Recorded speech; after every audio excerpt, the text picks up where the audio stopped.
Morning YouTubers, Mudgy here with Let's Grow It. Today we're going to learn about sweet potatoes. I live in the Maritimes here and our season isn't quite long enough to grow these guys successfully unless we start them early here in January and we prolong our season with hoop tunnels. And so it's a little bit of work, but the reward is sweet. But unlike your spud potatoes, you don't find eyes on them and cut a chunk off and put it in the ground that way.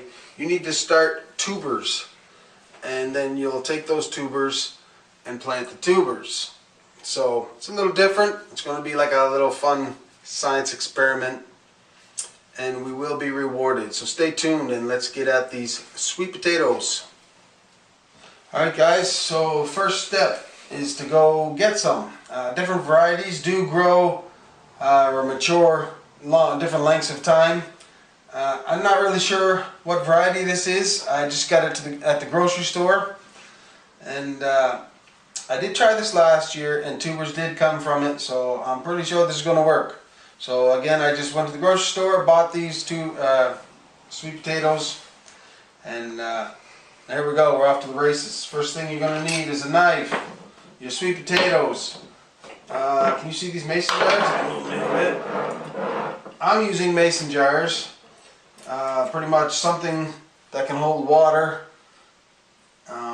It's kind of like almost like a hydroponic kind of thing. We're going to slice the potato, we're going to hang it down into the water, and over time it's going to start growing roots. Once those roots take place, tubers will start coming up out of the eyes. And then there's another step after that. We'll get to all that. So first step, I can't remember how much these were. They're not very expensive. All I have is two, and that's going to give me way more than enough for a home gardener, because each half is going to give 10 tubers minimum. So cut her in half. I might even cut her at a diagonal. Okay? I'm going to cut her at a diagonal so I can be sure that it's going to be touching the water. Now you don't want to just drop them in because this one might be too big. We'll figure it out. Get some long skinny ones if you're going to use mason jars, so they'll be able to fit down inside. This one's going to be good. It'll fit down inside. But you don't want to lose it. So what I do, I have some skewers. I'm going to cut these skewers. Maybe I'll just break them. Give them a start so they'll break without splintering. Okay? I'm going to take these skewers, stick them into my potato, have this down here far enough, it's touching the water, stick it in there, and stick it in there. And that will keep it from falling down in. Okay? I'll do one more here. Hopefully this guy will fit. If I push him down hard enough, he will. Maybe if I give him a little trim.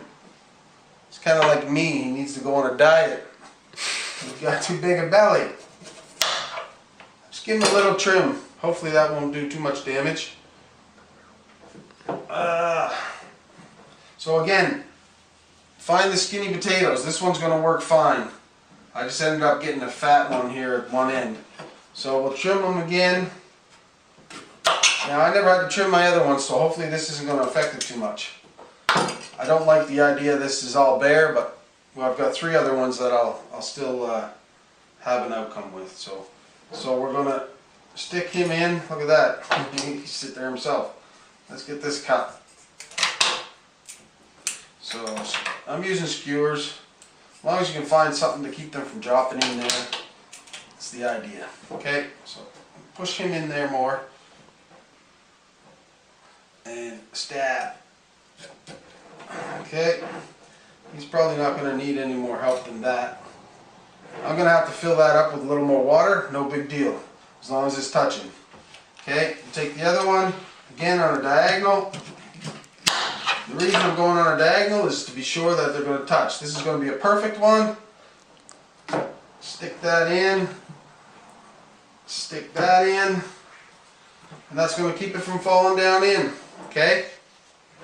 Then we got this one. Look at that, beauty. Except I'm out of sticks.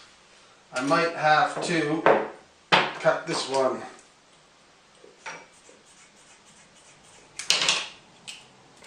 Alright. So drop this fella in.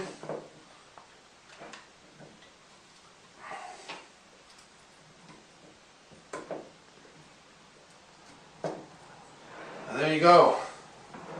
Deb, you want to give a close-up on that?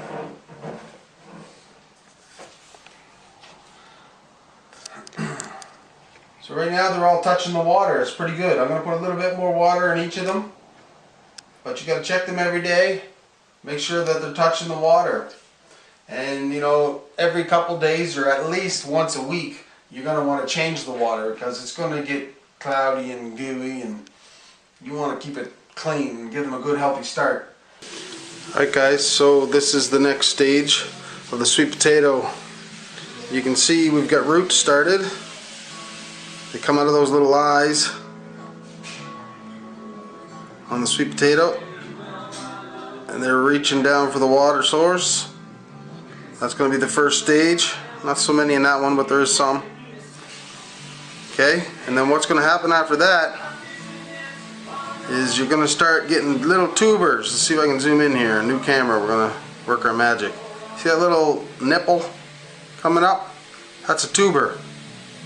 Eventually that's going to grow into a little plant. We're going to snip that off and show you what we do with that. So this is the next stage of the sweet potatoes. This is probably about 2 weeks into it. So you got them under lights, or you got them in front of a south-facing window. Give them lots of light. Make sure your water's topped up, and if you gotta change your water, that's fine. No big deal. I haven't changed mine yet, and it's still pretty clear, so that's good. So this would be stage 2 of the sweet potato, and there's your roots. Once you see that, guys, she's gonna just start zooming along. So we'll see you in the next episode. This is Mudgy. I'm out. Anyway,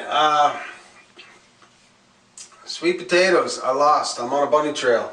Sweet potatoes, not like our regular spud potatoes where you find a couple eyes and you cut off, plant that in the soil. You've got a sweet potato where we got to start tubers. And, you know, like, not YouTubers, but sweet potato tubers. And, I should be holding corn in my hand. That was such a corny joke. Anyway.